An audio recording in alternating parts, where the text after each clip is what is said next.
And for the last 3:30 game, we got BYU, who's 4-1, traveling to TCU, who's 3-3. TCU favored by 6 points on ESPN. Caden Slovis for the Cougs. I'll give all the props in the world to this man. I did not see BYU being one of the last 4 teams standing in the Big 12. I thought they were going to be one of the weaker transitions to the Big 12. I thought UCF, Houston, and Cincinnati were all going to have easier times with the transition than BYU.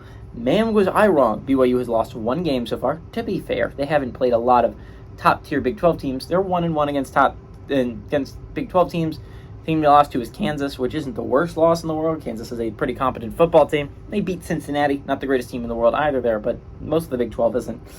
Caden Slovis got 98-165, thrown for 1,240 yards, 10 touchdowns, 3 interceptions. LJ Martins had 72 carries for 289 yards and 4 touchdowns, and Chase Roberts had 24 catches for 358 yards and 3 touchdowns. Chandler Morris has gone 131 of 199, thrown for 1,313 yards, 12 touchdowns to 5 interceptions.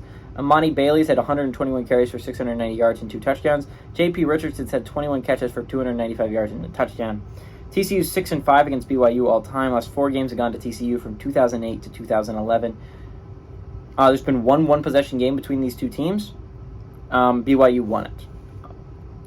I don't understand why TCU is favored by 6. I've looked at the spread multiple times. I've tried to understand it multiple times.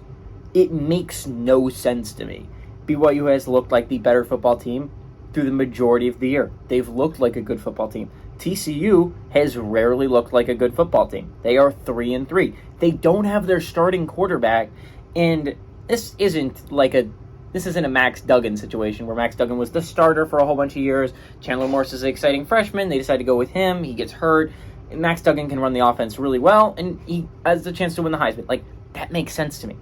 Right now, I don't see TCU as a good football team. I don't understand why it's considered 3 points better. Let's say that they get 3 points for home field advantage. I don't understand how they look at BYU and they look at TCU, and they say that TCU is the better football team. It's not. BYU is the better football team, and it's by a good amount. Give me BYU to, pull off the upset on the road. BYU is a much better football team.